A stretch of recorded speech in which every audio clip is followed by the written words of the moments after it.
Hello, welcome everybody. I'm Dave Lundahl, and we're just going to wait here for a few more minutes as a few more people are connecting in. Yep. But I wanted out of to, that lobby. Yeah. Takes just a second for that lobby to fill in. So always good to join a session here and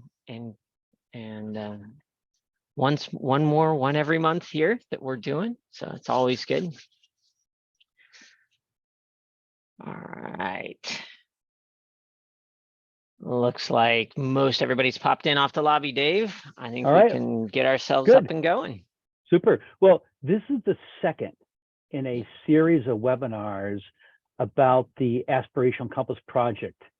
And for those of you that were here attending last month's webinar, you'll see this is kind of part 2. But for those of you that are not, we'll do some updates to orient you to what is the Aspirational Compass project and why is it important. And so we'll go from there. And just as a few introductions, first about Insights Now. If you're new to Insights Now, we are a marketing research company. We focus on a mission to apply a toolbox of very behavioral techniques to generate insights that really focus on inspiring and guiding innovation and marketing for a cleaner, healthier, happier world. And today we're going to discuss the application of a new behavioral technique that we developed, which is proven to be just fabulous, and that we use to measure consumer demand and to generate insights in the application you're going to see today to discover sort of new opportunities and white space for the purpose of tilting innovation towards a more sustainable future. Now, it's got a lot of other applications beyond that, as you will see, but this will be the focus as we kind of go through this sort of case study. So again, further by way of introduction, I'm Dave Lundahl. I'm the CEO for Insights Now. I've been involved, with this company since its founding, and I'm here with Greg Stuckey. Yeah, Greg? Absolutely. Thanks, Dave. Greg Stuckey, Chief Research Officer here at Insights Now, and absolutely delighted to be presenting on this particular topic because I think understanding what people are missing out on in life is an important way and an important combination of new pieces of information that we can use to inspire innovation. Yeah. So some just housekeeping. If this webinar series is new to you, at the very end, we'll do some Q&A, but you can utilize this little chat feature that you all have access to through this, basically, what is it, webinars or bottom of the page through Zoom. Bottom of the page, Zoom. And so you can type in your questions as they come to you anytime, and we'll then address them at the end. All right. So I'm going to start here with this idea. What does tilting innovation for a sustainable future mean? Is it whether you're an insights professional, whether you're a marketer, whether you're working in the innovation strategy area, whether you're a product developer, whatever your role is, you have an opportunity to make a difference in this area of sustainability. And that is by tilting innovation. Because and you do this by understanding shopper and consumer diversity today, as we'll be talking about. I believe the opportunity is to then better align people as audiences or shoppers or consumers, however you want to think about these people, to orient them to products that have the right positioning. And to do that in ways that you can solve some of the biggest challenges of the world. And one of those is certainly about sustainability. Now, we have a lot of change going on today, both change from a perspective about consumers, as well as change that is going on in the industry.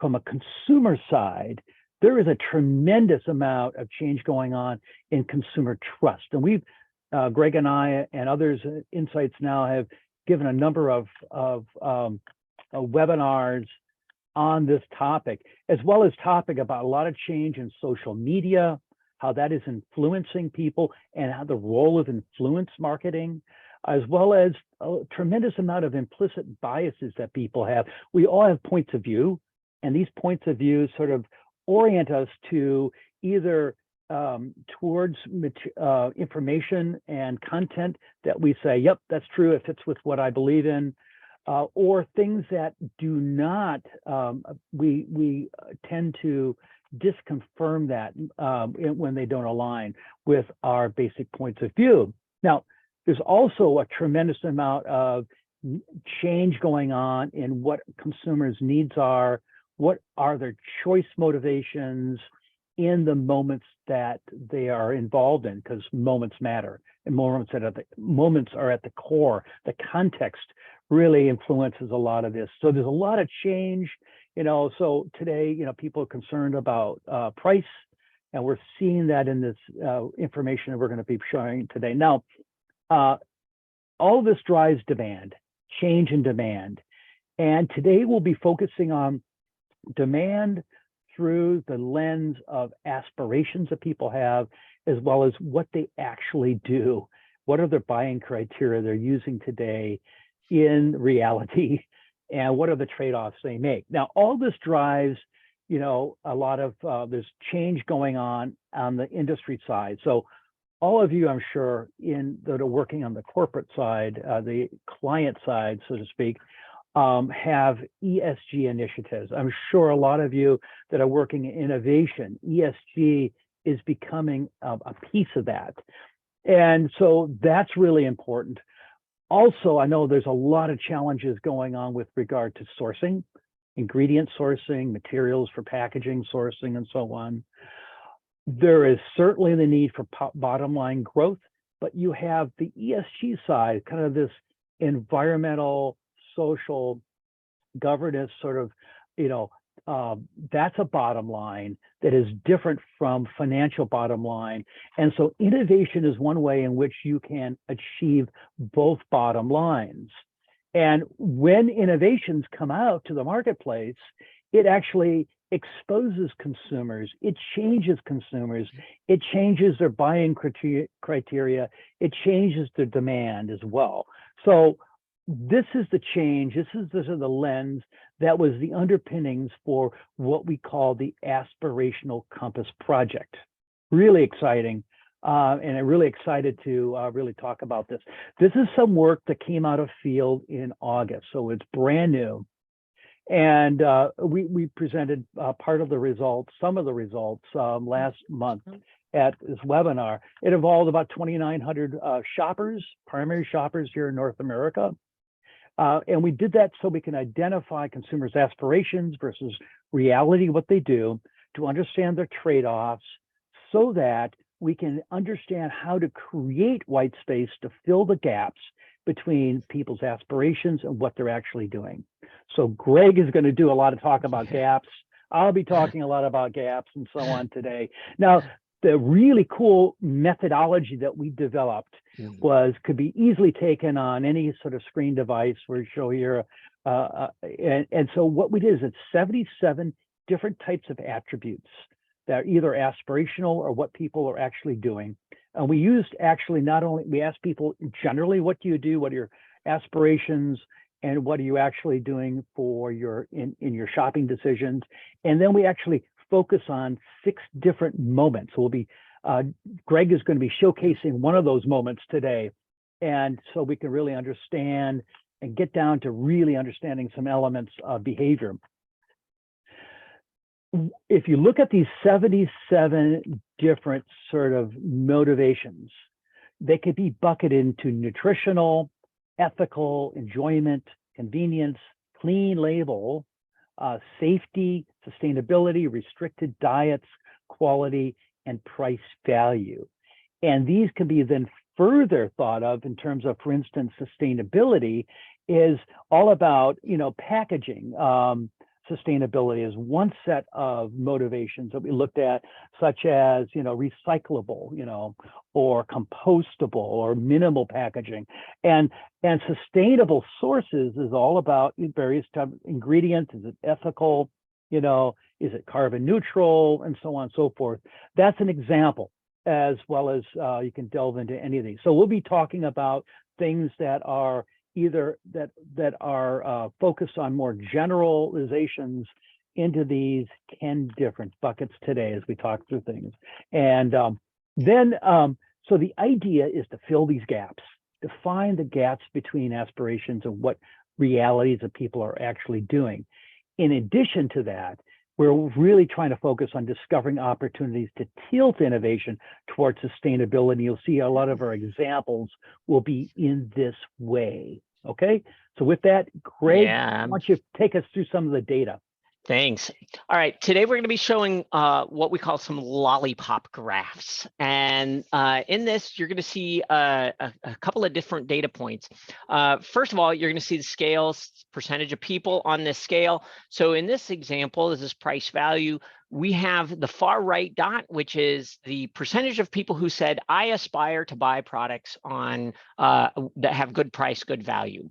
So you've got the size of the desire, which is the far right side. And then the space that's missing on the left is the size of the percentage of people who've actually achieved that goal. So I aspire to buy clean label 68%, and I actually, I aspire to buy on price value, and I actually get price value. In reality, I actually shop against price value. So 39% of people say that. What's we're going to be focusing on is the length of this bar, which is the size of the gap. And that's the people who want to buy on price value, but don't get to buy on price value for whatever reason. And so we're going to be looking at those gaps today, and we're going to be looking at what are the things that are the most aspirational and the least aspirational. So if we look across everything, just in general, thinking about when you're shopping for food and beverage, what's top of the list? What do you want the most? What are you aspiring to buy, have as a characteristic of the products you buy the most? Number one is price value. Shouldn't be surprising to any of us. However, if we look at where are the biggest gaps, what are the things that are important to people, but they're not getting them today? Quality, real food, and sustainable source are the top three gaps. And you can see that something like sustainable source, it goes all the way down into single digits. Only 5% of the people are even saying they feel like they're able to buy sustainably sourced products today. Yeah, so we have huge gap, huge gap. Big aha. Yeah. Big aha for us. Now, and honestly, I didn't expect that. What I expected was the next item here, which is that great tasting and delicious would be number 2 on the list. Maybe okay, I can give it to quality up there, but I expected that to be way up top. I certainly didn't expect it to be below sustainable. So one of the things that we were really surprised about was that in general, that's a little bit, that's down there a little bit. And, being taught that taste means everything made us think, interesting. There's something happening with taste. There's something happening with people's aspirations. What they really aspire to versus what they're actually doing are going to be meaningful here, because we certainly see a lot of products on the market that aren't the upper echelon of taste, but yet are still reasonably successful. So this is maybe a part indicator of that. All right, so now let's take a look at a very specific moment, because talking about things in general is nice and helpful, but it's really when you get into very specific product categories and buying for products for specific moments in your life that these aspirations really take on a little bit more meaning, and you have the ability to really start saying, okay, how do we within this specific space tilt our innovation? So we're going to look at shopping for sandwich meats, and this covers the space of both animal and plant-based meats, and it's for an easy to prepare meal. So we put people in that mindset. Now, what we did is we took a look, we said, okay, where do we think we are going to see some big differences in terms of people's aspirations? And we assumed, since sustainable was so high on the list and such a big gap, that perhaps if we look at the people who buy animal only versus the people who buy a mix of animal and plant-based sandwich meats, that we might see differences between those two groups of people. So if we look at the first group, which is our animal meat only shoppers, one of the things that we see here is that certainly price value, still very, very high on the list. Quality, great tasting, delicious, slides up to number 3 on this list. It's a lot more important in this particular space, but it's a very small gap. They tend to be getting what they're looking for there. So if we compare this then to the people who buy the sandwich or the plant-based or are integrating plant-based sandwich meats in, we start to see a different story. We notice that price value at the very top, much less aspirational. And that I think is super fascinating. If you go to the next, Dave, you'll see that great tasting. Look how big that gap is. It was all, the third most important for animal meat shoppers, but it's way down on the list in terms of what the people who are buying in the plant-based section are seeking out. So super fascinating. Big difference. Yeah, and now it's interesting. It's not a huge gap, right? But there is still a gap there and an opportunity. Now, so where are the biggest gaps, though? The big gaps here are in real food, sustainable packaging, sustainable source. And that's kind of the pattern we expected to see, given the fact that sustainable is so big and the plant-based movement, if you will, has a lot of roots in environmental sustainable value propositions. Now, it's not the only proposition there, but it certainly has some roots there. And we do see that sustainable source, a lot more aspirational for plant-based and dual shoppers, and a huge, huge gap. All right, now, if we take one more step forward and we say, okay, these two groups, how else do they differ? What kind of trade-offs are they making? If we look at environmental friendliness, we would expect and do see that plant-based shoppers, that's the green bars, those are much more influenced by environmental friendly products. And if we look at trade-offs that they make, though, and this trade-off question was asked as a forced choice. So which would you choose? An environmentally friendly product, but it costs more. And we see only 36% of animal-based shoppers said that they would pay more or choose an environmentally friendly product that costs more versus one that costs less, that isn't environmentally friendly, but costs less. Whereas 61% of the people that are those dual shoppers are willing to pay more to get that environmental friendly. Convenience is about the same. Taste, just like we saw before, 48% of those dual shoppers willing to trade off taste for environmentally friendliness. Only 19% of people in that animals meats only shopper group are willing to trade off taste to get environmentally friendly. So you can see certainly some really big gaps there.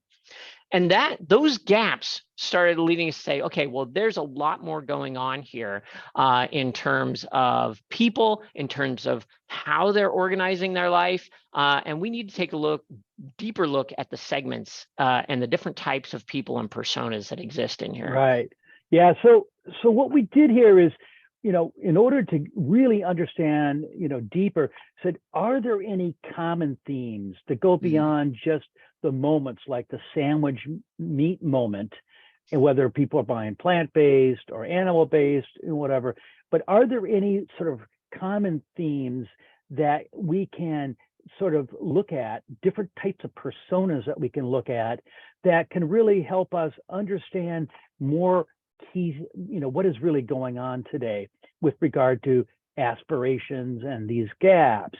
And so the behavioral science approach that we took can be really thought of as starting with something that I'm sure anyone who's works in market research, any insights professional, I'm sure a lot of marketers know this, a very fundamental sort of construct is this idea of Maslow's needs hierarchy. And so what this says is that people, their motivations for what they will do and think about shopping behavior for food products. If someone is, let's say, food insecure, that means that they're down, the security area is a very fundamental low level. That is going to drive their behaviors. They're going to be shopping for bargains. They're going to be very price sensitive as a key driver, a key motivator. But once people have enough sort of income in order that they can, where food security is no longer the issue, they have some discretionary spending, then they can actually look at things more higher aspirational things like love and belonging and self-esteem and self-actualization. So what we did is we used these ideas of looking at aspirations, the gaps and trade-offs, and we looked at all 2,900 people in this sample, and we found that there are 7 key personas that are really interesting, that are important to think about. How do we align, who these people are and the products that we can develop through innovations or renovations or marketing to really to activate them, to have something that really makes sense in their lives. And so I'm going to go through all 7 of these fairly quickly, and then we'll get back to Greg. So the first group, this is very fundamental. Down here, we call these the base campers. This is 27% of our sample, and these are Gen Pop. So it's 27% of primary shoppers in North America, roughly. And so these base campers are very price sensitive. They are the most price sensitive. They're the bargain shoppers. Some of these people are probably food insecure because their income levels are lower. 1 out of 4 had income less than $25,000 a year. This is household income. They tend to have a little lower education, So their aspirations were all about getting a good deal, nothing higher order, And but taste was still an important to them, but they will not trade away price for convenience, health, or sustainability, and like that. Now, the next group, we call these day trippers. They're about 8% of the sample. These people are also very price sensitive. They're willing to wander a little bit up the mountain with higher level aspirations, because they will seek not only taste, but quality and convenience, as long as it's at an affordable price. These people tend to be a little bit older, and maybe some of them are, on fixed incomes and so on. But there's a spectrum of people that are younger as well. But they are very aspirational. They will seek novelty, but novelty for them means simple line extensions like a new flavor or some new way to make something a little bit more convenient, as long as it's affordable. Affordability is still really important. Now, the third group, we call these path seekers. Very different persona. These people are highly aspirational for more healthy product alternatives. They're very aspirational for sustainability, products that sustain, but they're really struggling to find an affordable path up the mountain.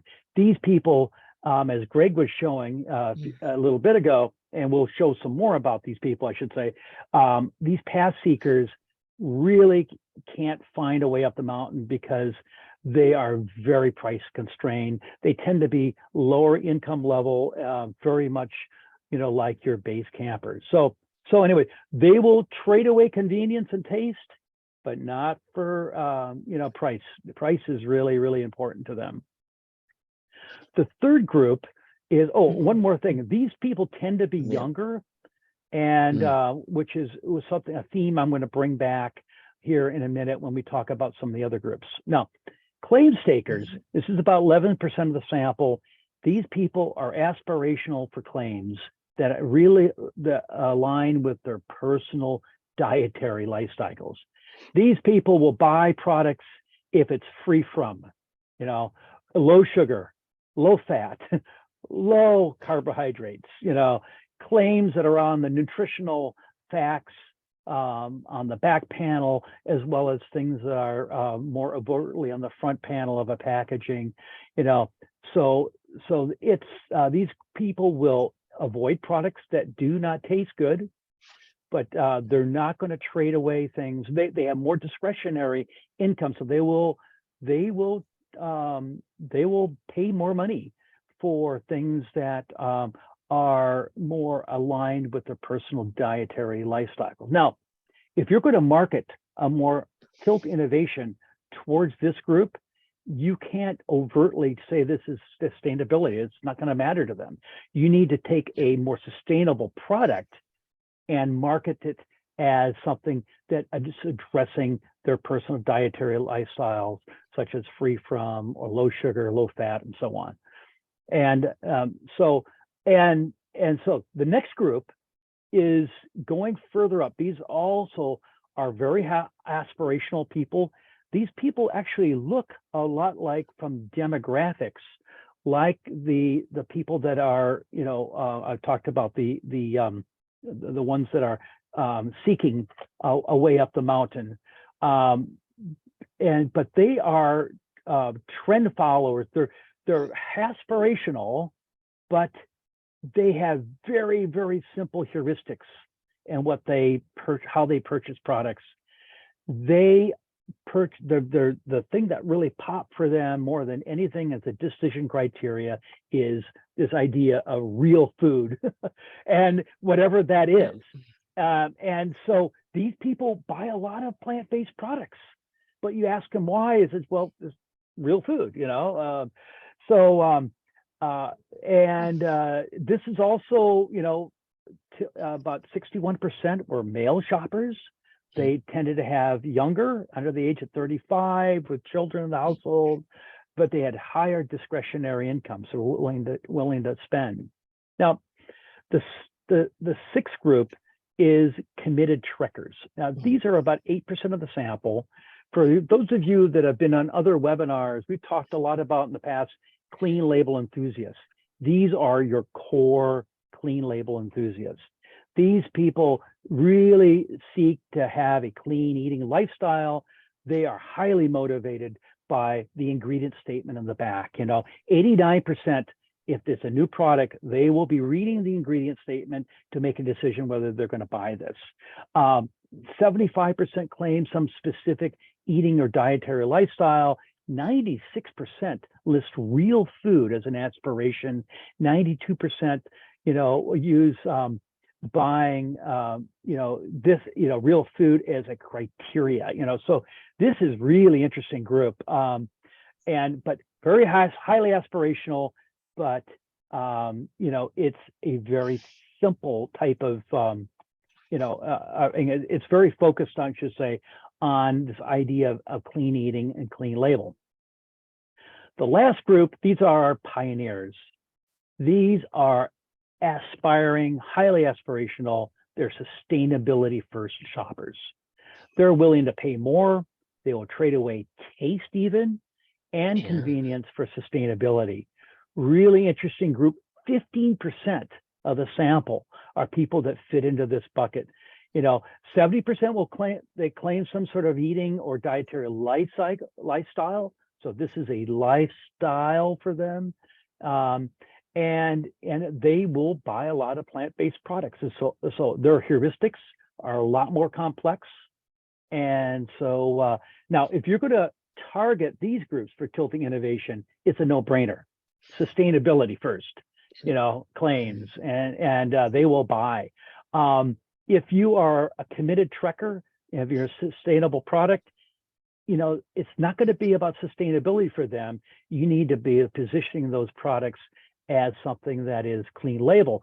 If you're a casual follower, sustainability works really well for that group as well. So, but then position it as real food that is more sustainable, and you'll get winners there. So, sort of summary of this part in terms of how we develop these personas, and so looking at the aspirations, gaps, and trade-offs. You see these different percentages, really interesting.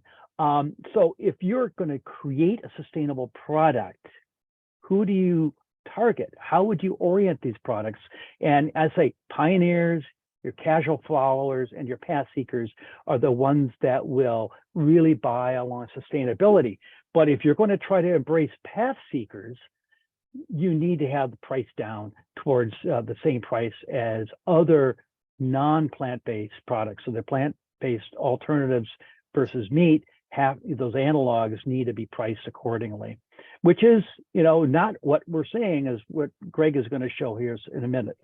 But what Greg's going to show is that I think there's opportunities for sustainability across all these segments.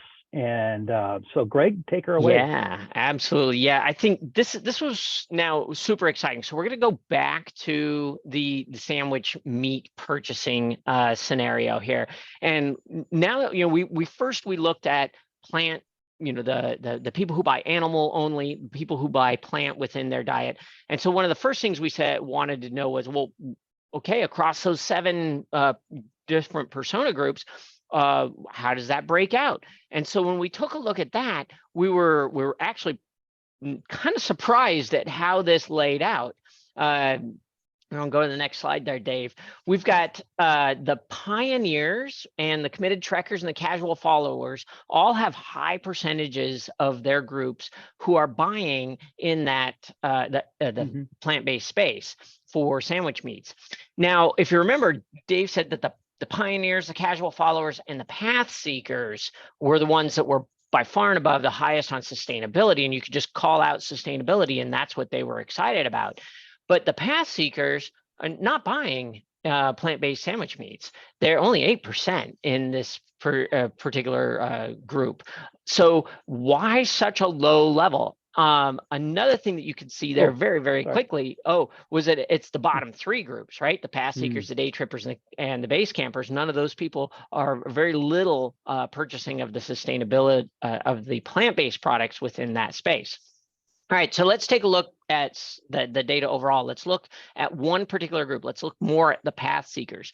So I'm going to look at the sandwich meat moment, but we're going to essentially ghost over. This is the overall, all the people, all sandwich meat buyers, what are their aspirations look like? You can see that price, value, quality, real food are up there. Now we're just going to overlay the path seekers. And when we overlay the path seekers, we see a couple of things. Number one, price value is much more important, much more aspirational to the path seekers than it is overall. Quality, more important. We see that different characteristics that are really, really big gaps are free from, simple food, sustainable food. Notice the sustainable food's basically 0, right? And that goes along with that 8% that we were seeing. That people are saying, I can't buy sustainable food in the plant-based, sustainable food in the sandwich meat section. The path seekers are hoping to have it, but can't. Animal welfare, that's the next one down on that list there. A lot of, 50% of the people are aspirational to buy things that talk about the animal welfare, yet very few people are finding that available to them today. So this made us wonder, well, why do we think this is? And we know that this group is also very price sensitive, right? We know that from an income standpoint, this is a lower income group. So we started to take a look at, well, let's take a look at those types of claims on products. Let's go out, and we went out and grabbed data from Mintel's database to say, well, where are the products that are positioned this way in terms of price? If you look at the average price per 100 grams of all products in the sandwich meat section, you see it's $3.48. If you look at those that are just claimed to have free from as one of their value propositions, $4.36. Things with the animal welfare claim up to $5.50. Products with sustainable source as a claim all the way up to $6.26, almost double the price for the same for a sandwich meat. So the people who are going to be very financially challenged, such as these path seekers, while they aspire to buy products with good animal welfare and sustainable sources, they have to make a trade-off because of their income and where they're at in life, and they're simply not capable of, in many cases, and others not willing to make that price trade-off to get what they need. So from an innovation standpoint, there's certainly an opportunity to bring some of those value oriented products into the store so that people like this who are really seeking those products could actually integrate them into their life. Mm-hmm. So, and I think there's a lot of other areas though. So if we look at just the types of claims that are being used for animal based sandwich meats and we'll put the top 6 claims, most common claims being used, we see it's things like gluten-free. We see that it's, you know, low reduced allergen, no additives, microwavable is pretty high on that list, premium all natural products. So that's in the animal space. We go to the plant-based sandwich meat section. The top claims are completely different. You have plant-based, GMO-free, vegan, low reduced cholesterol, ease of use, and kosher. Notice that sustainability didn't make the top 6. Notice that animal welfare, true animal welfare, doesn't really make that top list as well. So there's a lot of opportunities, I would say fairly easy renovation marketing opportunities to communicate better to people in this space. There's a lot of people seeking sustainable sourced products, and the products that we know that exist out there that do have sustainable sources, just not calling it out, just not putting that forefront on people's packaging. Given the gaps that we saw, Yeah. This is a huge aha, and in addition to the pricing issues. Yep. Right. And there's also on the plant-based side, there's no things that are going to hit that second group or the claims stakers group, right? So we only saw a small group there. Where's the low fat option? Where's the low sodium? Where are those types of claims out there? Can definitely just look at each and every one of those groups and say, wow, do I have a product already that targets that? Boy, reposition, communicate. Do I have an opportunity to build a product that would hit that particular group? Fantastic. Rebuild, right? Do some good innovation. Put that together. Now, back in the spring, we went to the Natural Products Expo West conference, and we wrote a naturally trending report. And we went back to that and said, well, what kind of innovations were being introduced at the time? Where did we see trends and patterns in the plant-based sandwich meats section? And we noticed that basically all of the innovations going on there were all around meat analog. So it's novelty products like prosciutto, pastrami, capicola, different types of carpaccios. That's great. That's fantastic innovation. All of those are going to be driving their value proposition towards the pioneers, just that group at the top of the mountain, if you will. So there's huge opportunities in this space for the plant-based and more sustainable products to grow, right? It's kind of an immature category. There's opportunities to differentiate, opportunities to grow. And just as a way to like highlight or put a pinpoint on that, if we go to the ground meat section, right, where we're looking at that's been out there for a little bit longer, it's a little bit more mature, we're already seeing that product start to get away from just analogs and move into things that you're celebrating the plant-based source, celebrating where these products come from and their environmental roots. So there's certainly an opportunity here within this to continue to grow, to continue to find new ways to target different groups across that innovation pipeline. I was amazed that like these patties don't look like an animal-based meat product, very different, but they're innovative. They're creating diversity and points of difference. Yep. Absolutely. So a few things that we could do, just here's throwing a few ideas out there just for the sandwich meat section. If you want to target areas, and this could be animal or plant-based, there's just some claim or communication areas that are just missing, if you will, or very uncommon in this space that could easily tag each of these. So the pioneers talking more about sustainable, talking more about real food, with committed trekkers talking about free from nutrition facts, bringing in the sense of family to them. That's a big piece for them. You can go down and down and down this list, and you can see, if you want to hit that group at the bottom, you're going to also have to nail down price. You're going to have to find ways to uncover that piece as well. Yeah. So, as I was saying earlier, in my sort of introduction comments here, this aspirational compass project is really trying to create a new lens to really understand these gaps as a way to create opportunities, to build white space, to create not seek white space out there, but to look for ways that you can create white space. And so as an example, this idea of tilting innovation towards to a more sustainable future. If you just think about sustainable products such as plant-based foods, this sort of aspirational based sort of way of looking at these personas, casual followers and pioneers, that makes up 47% of the sample, 40% of primary shoppers. These are seeking products that are positioned as sustainable. And we have a lot of opportunities, as Greg said, didn't make the top 6 at all, Yeah. So there's a lot of opportunity here. Now, the committed trekkers and your claim stakers, about 19%, they're willing to buy more sustainable food alternatives, but they have to be positioned in the right way, addressing specific health claims, or clean label, as committed trekkers are all about, or these free from, so a product to be sustainable doesn't have to be overtly sustainable.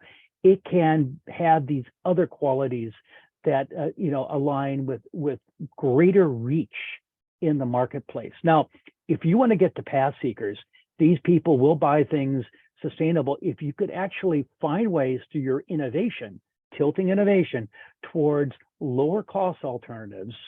You're going to increase the reach by bringing in path seekers, which is another 9% of the sample, which I think can bring more people into this category and can have greater impact on DEI as one of your bottom line sort of things you're trying to influence. Now, your day trippers, your base campers, just like your committed trekkers and claim stakers, it's not about sustainability. They're not going to buy things because it's going to lower greenhouse gas or animal friendly and so on.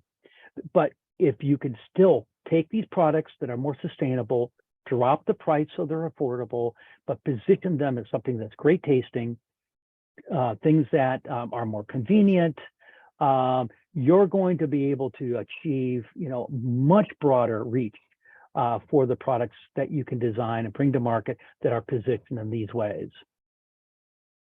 So, kind of summarizing, and Greg, you can jump in here as well, please. But this idea of tilting innovation, huge opportunities. And this idea of looking at the gaps between people's aspirations and what they're actually doing, understanding the trade-offs, and through these shopping personas, I think really deepens the understanding, back to that slide about demand, a new way of thinking about demand, so that we can really hit the bottom line, your double bottom line on DEI, as well as, DEI, ESG, as well as your financial bottom line. Because the more success you can have in bringing products out to market, greater reach you can have through your positioning and products in the right way, the more you're going to be able to achieve both these goals. And this sets a foundation, a new way to think about creating white space to drive to a more sustainable future, which I think we all can aspire to as marketers, as innovators, as strategists, in the companies, and as insights professionals for that matter. Yeah, absolutely. I mean, you got to remember that people I think this shined a light on the whole world for us to say, whoa, people care more than you think they care. And they're just not showing it through their actions today, possibly because we haven't created the source for them to do so, and we haven't aligned with the communications that they're seeking out right now. So I think there's a lot of people that out there that really do want to move this way. There's a lot of people who would move this way if you were able to accomplish something else, right? So I think that those two things go hand in glove, and both are opportunistic to tilt that innovation. Like you said, clean label. I mean, you can move them towards more sustainable products, and they will love that. But they're not going to sacrifice the label. They're not going to sacrifice quality ingredients from their vantage point, right? So all those things are nice little tilts. Doesn't take much in your innovation process to move those things forward. Right. So with that said, questions. Yeah. Well, we have a question here right off the top. The first one is, do we know of any other differences in demographics for those who are plant-based versus not? Or said another way, those who put sustainable source closer to the top versus those who didn't. So do we know any other demographic differences between the types of people that are sustainable versus less sustainable or less aspirational? Gen Zs, people, no doubt, or Gen Xers for that matter, millennials, younger demographics. We see a huge difference in these cohorts and younger cohorts, which towards sustainability, right, Greg? Yeah, there was definitely certainly an age distribution there that you would expect if you look at a lot of demos across a lot of different types of topic areas. But certainly the aspect of age was certainly skewed. I'm sure there's more. I know that education, higher education, was associated more with sustainability. And then obviously we talked about income already, right? Like a lot of the people that had those higher incomes are clearly doing the behaviors that are more sustainable. We saw that in that bottom group, the people who were struggling with the finances, some of them were very aspirational, but I think like Dave talked about with Maslow's hierarchy, when you're in that space, you're not ready to get to those aspirational spaces in life yet. Right. At the Natural Products Expo back in March, 60% of all the new product innovations that we surveyed, and we surveyed every single company that was in the food industry, 60% had products that had a sustainability positioning in some part. And I thought that was significant, but the natural products industry, that was your pioneers. The pioneers have the biggest percentage of people that buy at natural food stores.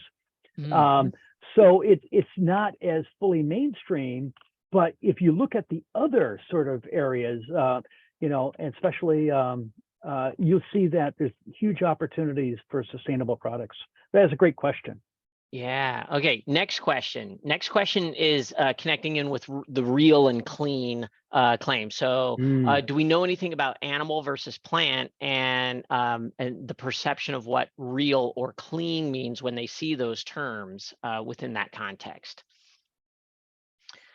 So this is that real food, right? We talked about it being really important. What does that mean to people? How do they take that in? We know that they value the idea of real food. Is it different for people who are in the plant-based space versus not? Yeah, and I think the answer to that is clearly yes. Real food has a lot of different meanings to different people, and I think this idea of real food is hugely important. So like natural has been a really important, so non-artificial and so on. Natural and clean label have a lot of components of sort of definitions. Clean label, very specific definitions around ingredients. But this idea of real food is interesting because it goes beyond clean label. And that's why we we titled this webinar is going beyond clean label. And so real food, I think, is the next. We need to understand more about real food. Yeah. And I think it's category by category. It, I think it's looking at for these lenses, these sure. different personas as well.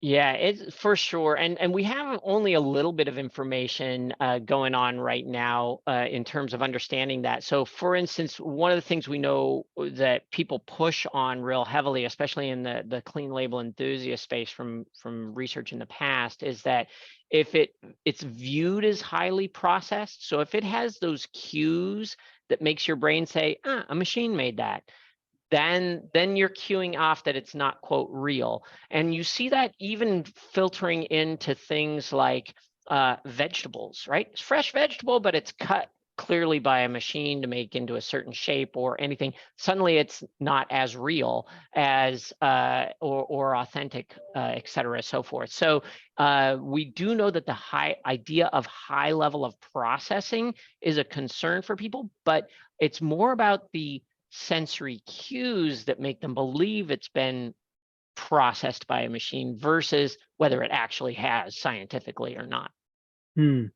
So that's one piece, but I'm sure that there is a lot of other components that, as this market shifts and changes. Well, the casual followers, yeah, the point about heuristics, yeah. What is that sort of, stepwise sort of way that people, react when they see things and then think about, buying choices for something that's new.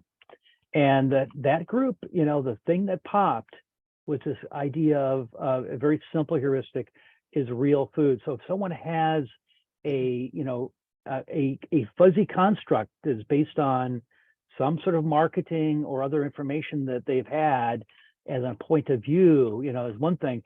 Other people, it may be a much more rigorous definition. For be real food, it has to have this. So I think it's category to category dependent on what this is that defines what real food is. Yeah, it's completely true. Yeah, if you're asking somebody what real food means in that sandwich meat space, you do expect a convenient oriented product, sliced, et cetera, so forth. So there's certainly some standards of identity, if you will, from the consumer's vantage point. So you're right, it's going to be very category specific and product type specific. So it's going to be important, and we certainly are seeing within this, it's really important to look within each specific category space, each different type of moment you're focusing on, in order to really uncover some of those nuanced needs. And then, following this type of workup with good or conversational behavioral ethnography as well, to make sure we understand how do those things work, how do we integrate that into people's lives in those moments. Yep. So yeah, certainly very important. Any other questions? The ones that I see, actually, I think we talked a lot and moved around a little bit. So the only other ones I see here, it looks like we've covered all of those at this point. All right. So with nothing else, I think that's been a pretty good session here. Yeah. So I just want to kind of wrapping here. So let's continue this conversation. Greg and I and everybody at Insights Now are highly motivated around this whole idea. This is part of our mission. We're deeply committed to, this sort of idea of tilting innovation for a sustainable future, as well as other ways of understanding these aspirations and gaps. So next month at our webinar, we're going to do probably part 3. Well, not probably, we will do part 3. Yeah. And it's going to be really delving into some more examples and more applications for how we, for what we've discovered through this new methodology. And there's some really, really cool applications that we're starting to realize. So opportunities to really create, a white space, for innovation, to create, discover, how to renovate lines, products, and so on and so forth. So, so anyways, good conversation. We want to continue it. Click on this QR code. or actually share this QR code Mhm. with others, because obviously if you're here today with us, you've signed up. Yep. Greg, All right. anything? No, that's fantastic. Yeah, absolutely. Love to hear more from you. If you have challenging questions for us, want to hear more about it, definitely just reach out. There's a lot of depth to this knowledge base that we're uncovering daily here at Insights Now. So definitely reach out. Definitely ask your questions. We're excited to have this conversation and Yep. help Yep. move more towards a more sustainable future. Yeah. And by the way, this webinar today, as well as last month, if you're interested in this topic, are recorded. And we'll post this recording here the next day or so. And the one from last month's already there. So you can just hop on our website, or you can, click through this QR code and you'll be able to get access to things. Okay, Absolutely. to share out. All right. All right. All Everybody right. have a great. Thank you, everybody. Bye. Bye-bye.